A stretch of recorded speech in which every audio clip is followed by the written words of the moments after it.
Welcome back to the deep dive. Today we're jumping straight into fair value measurement, under US GAAP. Right. We're really going to try and decode what fair value actually is and maybe more importantly, why it matters for understanding financial statements. Exactly. It's based on a standard definition, a framework. And this isn't just theory, right? It genuinely impacts how you read the numbers. Definitely. And just to set the stage, we should probably say what we're not covering. Good point. Yeah, things like share-based compensation, specific vendor evidence stuff, lease accounting, that's all outside this definition we're focusing on today. So the core definition, fair value, is essentially the price you'd receive to sell an asset or the price you'd pay to transfer a liability. Okay, sell an asset, transfer a liability. Yeah. And crucially, it has to be in an orderly transaction, so not a forced liquidation. Right, not a fire sale. It assumes normal market exposure, typical marketing time. Exactly. And it's between market participants. These are like independent parties, knowledgeable about the asset or liability, able and willing to transact. And they're acting in their own economic best interest under current market conditions. It's market-based, not entity-based. That's key. Totally key. It's about the market's perspective. Okay, so let's talk markets. There's the principal market. That's usually the one with the most volume, the most activity for that asset or liability. Right, where the action is. But if there isn't one clear principal market, Then you look for the most advantageous market. That's the one that gives you the best price after considering transaction costs. Though, importantly, those transaction costs don't adjust the final fair value number itself. okay, let's make that concrete. That Gertie Inc. Foxycott stock example, say it trades at $52 in New York, $50 in London, if NY is the principal market. Fair value is $52. Simple as that. And if London is principal. Then it's $50. Okay, but what if neither is clearly dominant and say London just nets you the best price, that $50? Then London's the most advantageous market, and fair value is $50. You use the price in that market, but you don't deduct the transaction costs from the $50 figure itself. Got it. So it's an exit price, what you get when you sell or transfer, not an entrance price like what you paid originally. Precisely. It reflects market assumptions, Yeah, including risk. But like we said, typically excludes transaction costs. unless those costs depend on the location of the market, I suppose. That's a nuance, yes. Now, for non-financial assets, think land, buildings, equipment. There's this concept of highest and best use. Ah, right. How could the asset create the most economic benefit? Exactly. Is it using it as it is, maybe in combination with other assets, or could you sell it to someone who'd use it differently? Like that land with a factory on it example. Maybe keeping the factory is fine. Or maybe, considering costs to tear it down or convert it, the land itself is way more valuable for residential or retail development. You have to assess that. But you generally assume the current use is the highest and best use, unless evidence suggests otherwise. That's the presumption, yeah.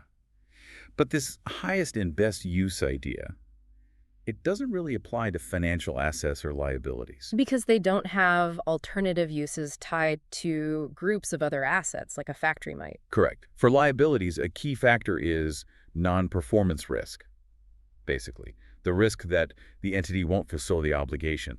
That gets factored into the fair value. And for a company's own shares, it's equity instruments. You look at it from the perspective of a market participant holding that instrument. And we assume liabilities and equity are transferred, not settled immediately, on the measurement date. Okay, that makes sense. So how do we actually get to that fair value number? What are the techniques? Well, there are three main approaches. You got the market approach, looking at prices for similar things. Comparable sales, essentially. Yeah.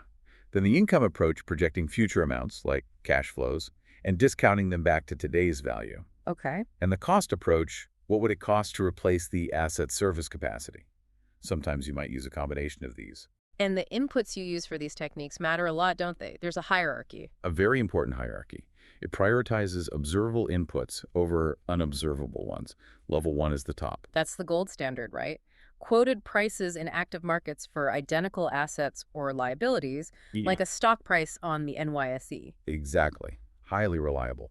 Then level 2 inputs are still observable, maybe directly or indirectly. Could be quoted prices for similar assets, or prices in markets that aren't super active, or other data you can corroborate with market info. Okay, still based on market data. Right. Level 3 is last resort. These are unobservable inputs based on the reporting entity's own assumptions, because observable inputs just aren't available, or maybe getting them is too costly. And companies need to be transparent about all this, which brings us to disclosures. Absolutely. The goal is to give users info about the measurements, the assumptions involved, any uncertainty, and how it all affects performance or cash flows. So you'd expect to see things like quantitative data about those level 3 inputs.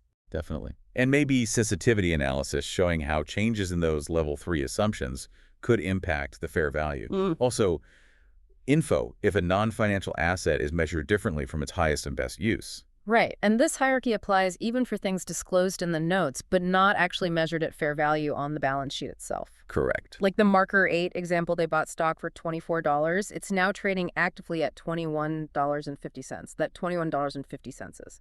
That's a clear level 1 input. Marker 8 would adjust the investment value down to $21.50, and that difference hits their net income. Got it. Quick clarification, though. Are there times when fair value isn't required? Yes, briefly. Yeah. Sometimes it's just not practicable, or maybe it can't be reasonably determined, or it can't be measured with enough reliability. Those are exceptions. Okay. So recapping the big picture, fair value is market-based. It's an exit price concept, depends on these ideas of market participants and orderly transactions. And uses that clear hierarchy for inputs observable over unobservable. Understanding it really is crucial for getting a true sense of a company's financial position. It is. And maybe something for you to think about. How might those market participant assumptions, what everyone collectively expects or fears, actually change the fair value of an asset? Even if the asset's fundamentals haven't changed, just because the overall economic mood shifts from optimism to, say, deep uncertainty. How does that collective psychology play in? Interesting thought to leave on. Thanks for that deep dive. My pleasure.